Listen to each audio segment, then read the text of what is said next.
Guys, thanks for tuning in. I'm Reed Coverdale. You're watching The Naturalist Capitalist, and I've got Zach back on the show again. How you doing, Zach? Good. How are you? Doing well. So today we're going to talk a little bit about how completely void of purpose the Democrat and Republican parties are, because I feel like the Democratic Party gets a lot of attention for being completely directionless, but people forget that the Republican Party doesn't have any direction either. It's completely subjective what it is. The Republicans stand for anything that Trump stands for, and then the Democrats stand for whatever Trump is against. So it's not a set of rules. It's just But whatever he only, does and but only like go rhetorically, against. though, right? Yeah. Because Nancy And Pelosi will still vote yes on all of the budget increases and all the Patriot Act increases, the power for spying and for the cops. All of that's unilaterally voted yes. But I'm going to tear up the speech. You know, it's such a show. It's yeah, such reality TV. The way I was saying it to a friend that, kind of, it's almost depressing to kind of realize it this way. But if you just act and kind of think super cynically or just like super pessimistic about people's intentions in government, like if everything was oriented around profit, like if you thought, okay, every policy, every single thing that happens in the government, who makes money? And then if you think about if I would design something to make them the most money, then it starts to kind of paint a clear picture. All of these politicians have different companies or different industries that they're invested into, and they just do what they need to make sure that industry is doing really well, so they get money. It's like all the kind of insider right. trading that kind of happens with the stocks. How like Nancy Pelosi she's worth like 114, I think, $1 million, and a huge section of that's like over $30 million is invested in real estate, and we have a housing apocalypse about to happen. Like Right. I think even the Washington Post wrote about it recently. But we told people 70% of Americans couldn't afford a $1,000 emergency, and they're living paycheck to paycheck. And then we told them to pay all of their bills and stay inside for 100 days, or we'll arrest you. So all Mhm. these like eviction bans are ending, and no one's talking about it, and that's going to just crush millions of people. We're going to have a massive Right. homeless wave coming, and Pelosi is going to make a lot of money on that because when all of those houses are foreclosed on, the bank's going to buy them up at auction and then sell them real cheap to the real estate companies to flip them or to redesign them and then flip them into a nicer neighborhood. That's kind of how gentrification works. It's what happened in 2008 from the housing market, except this is going to be on so much more of an epic scale because it's got all of these small businesses around these housing places collapsing, Right. all of these like cities and the infrastructure inside these cities kind of collapsing. But no matter what chaos is happening in America, all of the companies like big pharma, real estate, all the ones that the kind of leaders of Congress are invested into the most, they're making a ton of money. They're all doing Mhm. really well. So I kind of started framing everything, and this is a little depressing, but everything I see, every news I read, no matter what's going on, I just get super pessimistic and I say, okay, who's making money when I read this story, and why would a politician make the decisions they're making? And is it to make them more money? And usually it lines up to make investors, donors, lobbyists more money. And it's so all of the rhetoric, the grandstanding, that we support Trump and these ideals, or we stand against Trump and these ideals. It just doesn't matter because none of their votes line up with that rhetoric. It's always in line with profits for specific sectors of the market, and it's Right. destroying So us, what's and no one can weird see it. I mean, you're 100% right about that, but what's weird is they have their voters still convinced that, first of all, that they have a consistent message, not just that they're opposing or supporting a subjective idea. They have like the voters still really think like, oh, the Democrats stand for this, the Republicans stand for this. But they have their thumb on them, like they've still got them convinced. Do you think that's just low voter information, or do you think that's media manipulation, or why do they get away with that still?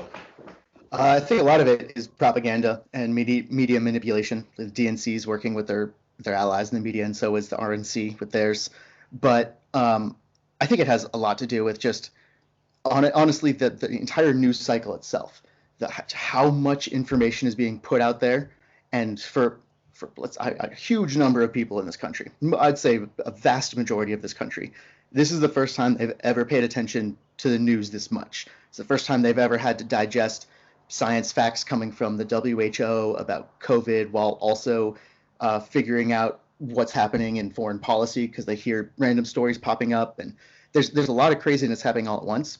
And it's one of the things I hear most arguing with kind of moderate Democratic voters is they say, God, I just want to stop thinking about this stuff again. And when you really like kind of think about that statement, you're like, well, okay, so you really don't know what was going on during Obama's time. You just want to not think about it. And Trump is the thing that's like sucking you into this. And so for a lot of people, there's just so much information.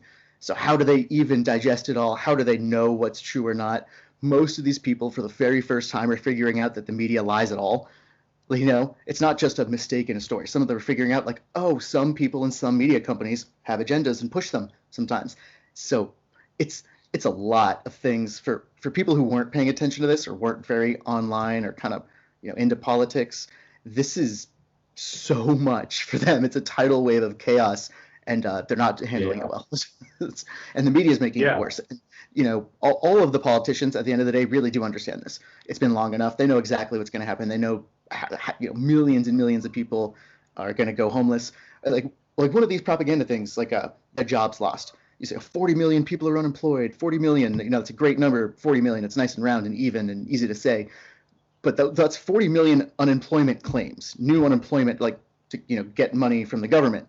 That's not the actual real amount of people who were unemployed because of this. Not everyone, like people like me, actually, we think, oh, I'm not going to qualify for that, or even if I did, I'm not one of the people who like desperately needs it.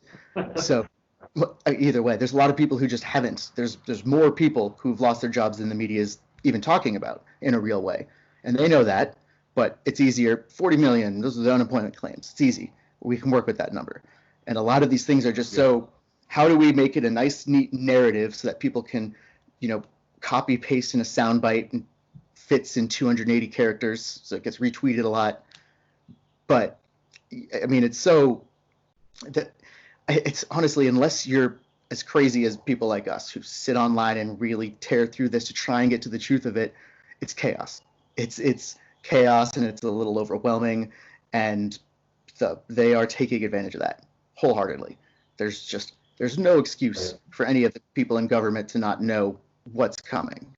Food and supply line shortages, the massive companies growing the same way that they did, the no oversight on where the money's going. It's like Steve Mnuchin and someone he knows through nepotism are like doling out all of the money. They're responsible for all of it. And most people don't even know that's like $2 trillion bill that gives all this money. All of the money that they're allocating, I forget the terms of these things, but it can be inflated. Like he can be there and say, oh, they need more money than what we're giving them, and it can go up to a times 10. So let's say they were gonna give American Airlines $2 billion to bail them out. Later, because there's no oversight, he could say, no, I need to increase that, and then give them up to 20 billion. So in theory, the term you're looking trillion. For expanding the spreadsheet. I think that's what that's called. Yeah.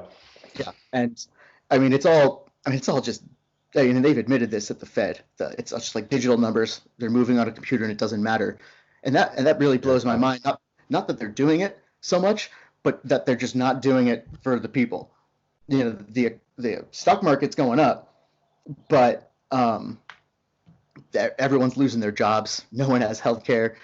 People are going to get sick. This pandemic, also all the information on this has kind of been wild, and not all of it's real. But there is a virus. That part is real. People are going to get it because of these protests and the reopenings. And much, much worse, people are going to get it because they're homeless. And they're going to be sticking together because it's kind of what you do. You need other people when you're in a situation like that. And that's, we shouldn't fault them for that. That's very necessary. But there's almost no help going to them. Like, I think Vegas just drew lines in a parking lot that were 6 feet apart and said, you guys can sleep here. It's like all the politicians know this is coming too. They're making so much money on this, and everyone's focused on whether or not they should care about the pandemic and the reopening, or focused on whether or not they should care about these the riots and the protests, whether or not they're, most people are very on the side of George Floyd and, arrest the police. And then there's a gigantic gradient of people who, how they want to respond to that. And, right. We could say whatever we want about how we feel about those protests, but, it's causing more of a chaos bump for all of us. And it's more us than it is the politicians at this point, because these protests we've kind of demanded justice, and we made our voices heard that this is whatever's happening. This system that we have is broken and it's not okay. But very little is being done to actually suggest good ways to solve these problems. And more than anything, right, the politicians, all of them right now, and I will speak mostly for the ones in Colorado because I'm paying the most attention to them, but almost everywhere they have these bills that they sound really great on the surface. Demand sensitivity training, and we're banning all chokeholds. But most cities already have those banned. They've been banned since the 90s, and none of them are talking. Right. None of them are talking about the two words that matter: qualified immunity. If we get rid of those, we can hold cops accountable for their actions. But if you don't get rid of that, then you put whatever rule you want in place. We can't charge them for anything if they break those rules. So I keep trying to tell people, if they don't mention qualified immunity, they're not talking seriously about a way to reform the police. And there's very, very few politicians who are talking about it in a real way like that. And that scares right. me the most. That makes me think that they might try and keep these protests going till they die out of energy, and hope that it's scattered enough and people are just hungry and sick so that it dies out. But it's going to, it needs to kind of form around a very clear message about what to do about the police and how to reform it. Otherwise, it will die out. They'll win with their spin and narrative over a long enough time. The media is already starting to show less and less footage, despite the crowd still being sometimes in the 10,000s. I think Philadelphia yesterday had there's a reporter with a videos over 10,000 people, and he's talking like, "Oh my God, I can't even guess this number." But it just he was like on Twitter, as like a field reporter, and it was not talked about by anyone else in the mainstream media. And that, they're gonna try these things. They're gonna try, like the union boss in New York just 2 days ago or 3 days ago came out with a little speech about how we have to feel so sorry for us, and we're being treated like animals. And I just saw a post today about a girl who had her entire hand just cut up by a knife because the cop wasn't looking when he tried to undo the zip tie. It's like they cut her down to the bone.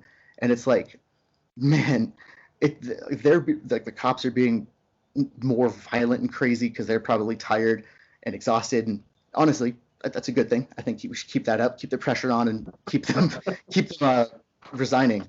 And I really mean that, because I mean they're fighting tooth and nail to keep everything they have, and what they have is unaccountability and tanks. So we need to stop that. That's not okay at all. Yeah. They could just tanks, and it's been all throughout kind of our history. They've done some crazy shit every time they get military weapons, whether it's like that. Yeah. The keys they used in Waco, or the bomb they dropped in Tulsa. I think it's Tulsa. Yeah. Tulsa. Yeah. And there's just no accountability. No one ever gets in trouble for those things, and it's like, maybe you should get in trouble for bombing a civilian neighborhood. That's like maybe we should hold you accountable for making that decision. That wasn't an order from on high where you're like a police chief and you said drop a bomb on a neighborhood. That's, but we can't get them in trouble. And a lot of people are talking right now, and it's starting to dawn on a couple people who are realizing it early. Derek Chauvin, the guy who murdered Floyd, he might actually end up getting off, because third-degree murder fits the best, but the Supreme Court in Minneapolis says you can't charge someone with third-degree murder if they were focused on one person. It's meant to be more for if I'm like a tired driver and I get in an accident and it hurts someone, then I would be third-degree murder because I wasn't focusing on them, but I still hurt someone, right? Second-degree murder is apparently when you're attacking someone and trying to kill them. And there's this legal gray area that says, oh, well, he wasn't trying to kill him, but since he was focusing on him, there's nothing we could do. And it's It's ridiculous. One of the guys, like there are three other officers who were there, and I don't remember all of their names, but one of them's already been released on jail because he made his bail, so he's just out. The two officers who shoved that 75-year-old man in Buffalo, they're out on their own recognizance, kind of doing whatever they want with their entire team, who also resigned with them in protest. The guy is still in critical condition in the hospital. Meanwhile, everyone's like, "Oh, it's fake. It's he faked it. He's Antifa. He's a protester." Guys, like he's still in critical condition. It's like Right. some parts of this election that, and I like this whole cycle that the kind of still blow my mind. There's some pieces of information that are so wild where it's like, I can't believe you're saying this to defend Biden, or I can't believe you're saying this to defend Trump. And some of them are just the most crazy conspiracy nonsense theories I've ever heard. And some of them are not like, I'm an online enough person to be able to kind of generally tell if I'm talking to a robot or a human, you know. And some of these Right. people are very, very real people, very real Americans who have Yeah. absolutely no clue what's going on or how to deal with these things. Yeah, that And brings it's me to my next point actually is, you know, we obviously, like, if a lot of people stepped back and looked at what's going on, they would realize that it's us against the state. Like, a lot of Republicans are really big about being against an oppressive, overreaching government. You know, they talk about it all the time. But the party leaders and the media have spun this to make the two factions hate each other. Like, I go online a lot too, and you see Republicans and Democrats just, you know, fighting each other. And it's like, why are you guys not in the streets together against what's going on? And you might have slightly different opinions on how to deal with it, but you should all be against what's happening. So I'm wondering, you know, you and I talked about this when we were together last week. We're wondering when that's finally going to happen. Is it going to take another election? Is it going to take the implosion of both parties? Is this crisis going to be enough to wake people up, or when are they going to come together and actually realize that the enemy is not each other? Yeah, I'm actually going to stick with what I said last week. I feel more firm in that, is that Trump will probably win this election. I feel that, and then he'll continue and do his next 4 years, and then the Republicans and kind of the more conservative movement, not the hardcore Republicans, they're going to feel the same exact way as people like I did after Obama's 2 years. They're going to look at it finally and go, okay, Obama didn't close Gitmo. He didn't get people out of Afghanistan. He didn't give us health care. He didn't close the oil drilling. He didn't start many new green projects. He didn't deliver on any promises, and he screwed us on a lot of those promises and did the opposite of the thing he said he would do. And that's totally what Trump's doing. The wall's not getting built. Yeah. Hillary's not in jail. What are all these other, like, you know, China is more powerful than ever. You know, so yeah. I think really, like, this for the same reason, and I kind of hate to admit it, that I supported Obama for his second term was you know, I wasn't about to try and go let Romney take over. I wasn't ready to see after 4 years that Obama was like as horrible as he was. I thought, no, he had to play these games because then he's going to get into second term and he knows it's the end, and then he's going to do whatever. And they never do that. They never do that. Right. No one does. And I think Trump is going to win, and I think he's going to not deliver on his promises even harder. And then my hope that after the end of this next term, Republicans will really kind of say to themselves, oh, fuck, Bush set up a chain of events that led to two people who supported his wars and policies that were just straight up populist liars. They said what they needed to say to get elected from either the left or the right. They got it. They didn't do any of those things. They expanded all of the stuff that Bush started. And because, I mean, it's wild. I always think Bush is just so much worse than either of those two. But they are in so many ways, Obama and Trump, so similar. Obama captured people like me with his rhetoric. He was really good at saying the exact right things that people like us would want to hear in those situations, and then doing exactly none of it, and then still having us on the hook when he said he was going to do the thing the next time. Trump's exactly like that, and his people are exactly like that. And I don't mean to say this to disparage them, because I was in the exact same boat where you believed in someone, you got your guy into office, and you're like, yeah, he's going to give us what we wanted. Here's why he's acting the way he is, and then at the end, you're just going to oh fuck, damn it, I was had, and it sucks. But I do think at the end of that, because let's be real, it doesn't matter if it's Biden or Trump. In 4 years, people will see how bad the CARES Act is and how destroyed our economy is, and we're going to be in a worse situation in 4 years. Doesn't matter who's the president, I think. Right. But I also think that might unite us in a way that's like, okay, there's only a couple million people in this country who really make up the establishment, and then another 325 million who don't, and they're pissing off all of us. And the second we unite, that's when they're fucked. Like that's when we really come together, and which none of us believe anything of their media narratives and spin or these lies. That we can kind of, there needs to be transparency for the government and privacy for the people. That's like one of the most fundamental things that needs to happen. When you've got an authority that enforces laws that we have as a social contract that we've all agreed to, there has to be transparency to make sure that's happening, because otherwise it's not really a for the people, by the people thing. It's, kind of, we actually don't know who it is, who's running it, or who it's for, or why it's for. We can kind of assume it's for money. Yeah. It makes sense that all of these decisions are for profit, for money, or for very, very simple power grabs. And it's also, I don't really think too hard about these, but it's easy to understand where people get the most wild conspiracy theories from, because the media lies. There's a lot, the politicians lie. There's bills that say they do good things, and then they're just like, the bill for helping poor black people, hooray, vote for it. And then the bill sets up a housing market that's going to take the rug out from under their feet.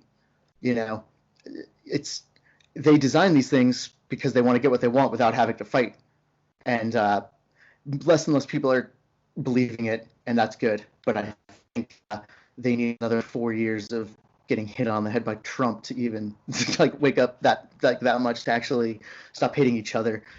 Because I feel like if Biden actually wins, or if the DNC does some janky stuff with the election, that could just start like a civil war that goes the opposite way, where instead of unifying, we fight the two, like, kind of us groups, the two working class groups, where if and I can see it, I really can, where because of these protests and because all this, like, a big enough wave of the pandemic hits, where they make a move to do mail-in voting. And I forget who said it. They made a really good point about why mail-in voting could really help Biden, is because most voters just don't go vote.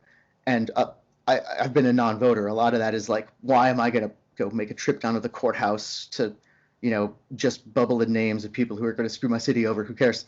And then you just don't go. Right. But you're at home quarantined with your family, and all the ballots show up, and they're like, you got to vote against the Orange Menace. And that's the only thing they know, because they're people, they're non-voters. And again, not disparaging them, but they don't pay attention to the shit. They don't have the information. All they really hear from the peripheries is Orange Man bad and white nationalism on the rise, or whatever. And then they say, oh, I don't like those things. Vote Biden. He's the Obama guy, right? Obama was cool. Memes, ice cream, something. So they'll vote for him. And so that's a real concern for Trump, is if the mail-in voting happens nationwide, non-voters will become voters because it's so fucking easy. And that's right. Yeah. But there's another side, which is we don't really know how the non-voters feel, and they could just chaos vote Trump.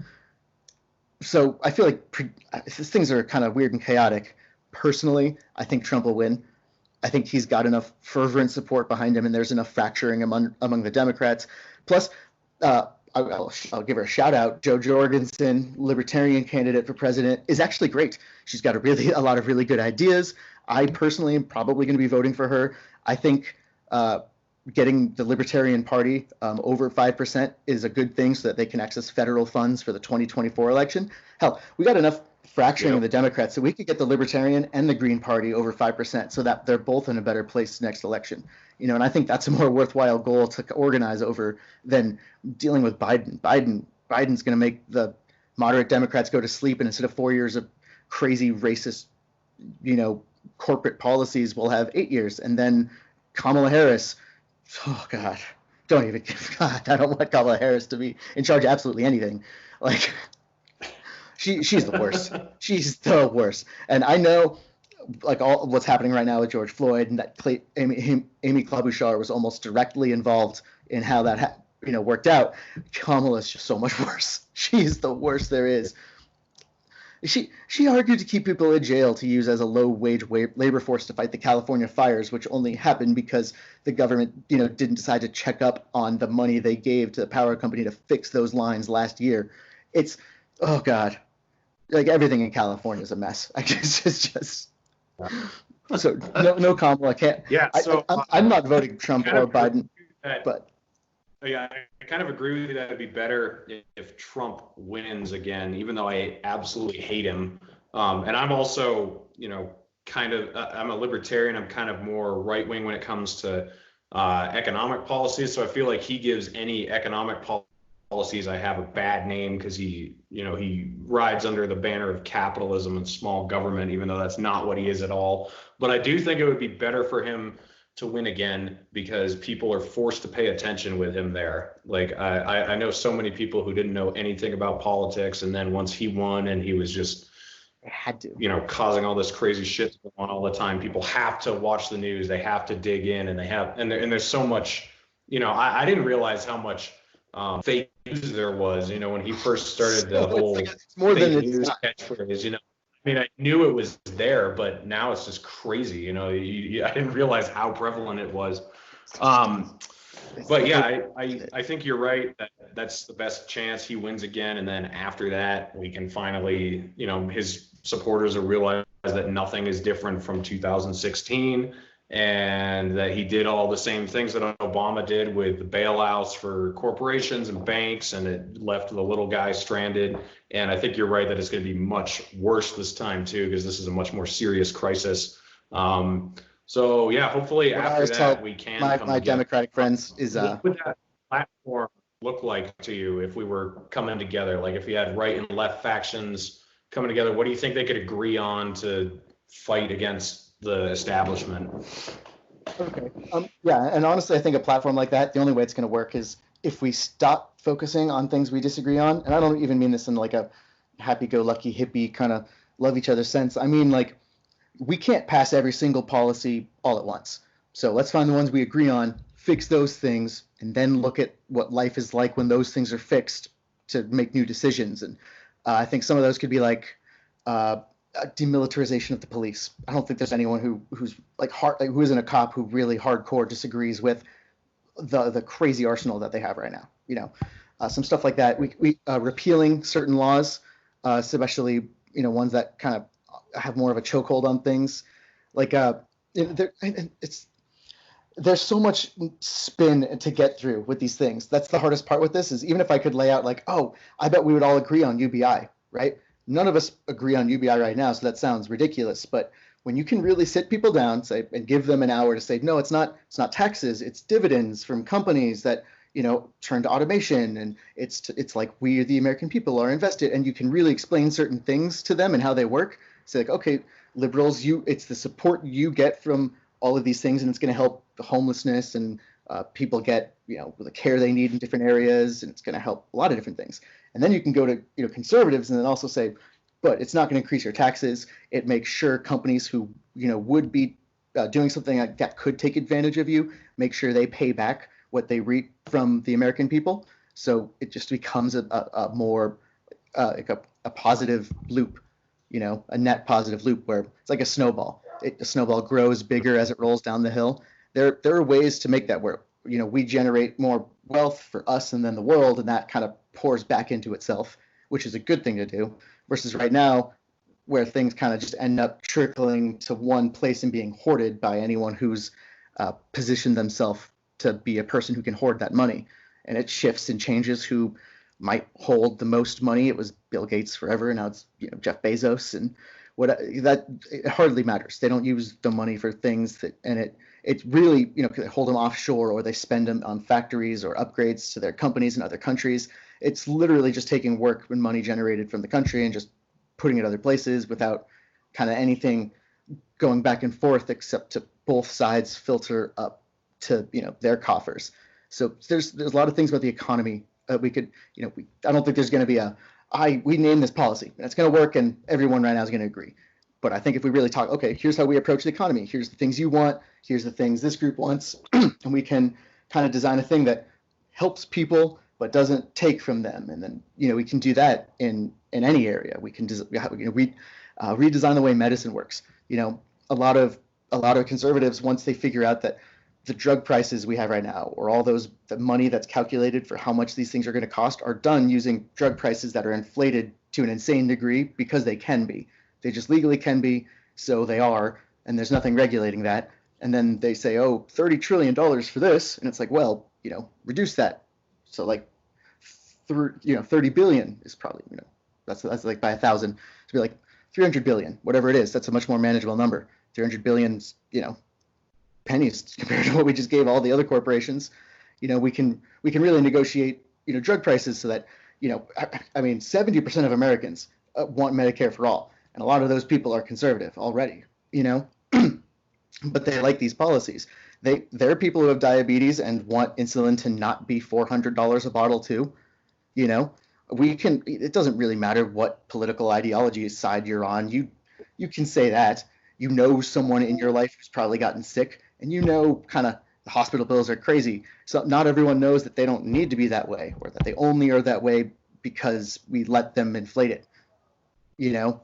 And those kinds of things, when you start talking about gigantic sweeping economic changes that look like communism or look like laissez-faire capitalism, you start to lose the two groups, and it really breaks down. But at the end of the day, what we have right now is just this crazy corrupt system. And I think what all of us want is to get the corruption out.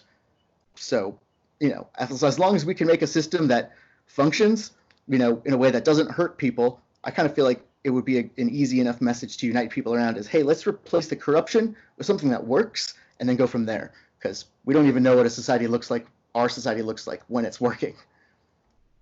Yeah. Yeah, I think you're right that there are areas that we can have crossover, and if we throw the tribalism away and just look at the issues at face level, we could really work things out and realize that no one's going to get everything they want and move forward with that. I'm running kind of short on time, but I just wanted to end with we talked about the concept of the no party when I was over at your house. You want to just flush out what that would look like, and how that would help most of the problems we have? That's great. The analogy I like to use is like if you cut yourself and you put a bandage on, eventually you need to replace that bandage with a new one. You can't just keep putting band-aids on and expect a wound to get clean. It'll fester and get gross. And that's kind of what we've done with almost every single sector of our society. Let's take homelessness. You say, oh, okay, homelessness, there's homeless people, let's give them a shelter. And that's cool. They have a place to stay now. But whatever made all of those people be homeless is still making other people become homeless. So there will always be too many homeless people, no matter what social program or whatever you throw at it. They're band-aids, and they're not trying to fix the root of the problem. So the No Party is very specifically a party that just votes no on laws. No more laws. We don't need more laws right now. We need less laws. So the No Party will vote for repeals on laws, or will vote for laws that limit the government's power. Those are the only yes votes, repeals and limiting government power. The rest doesn't matter. No. That policy that you hate in healthcare, No Party wouldn't have voted for that. It's on track to not vote for all of the policies you hate. Just none of them. Like every single law that sucks, the No Party, we're not about those laws. We're not about any laws. No, the No Party just says no to laws. Yeah, no, I think it's a genius. I'm going to make a genius I'm idea. I'm going to register the No Party, and I'm going to get all the non-voters who don't vote. We're going to become the No Party, and we're going to get congressmen sent to Congress just to sit there and go, no, with your laws.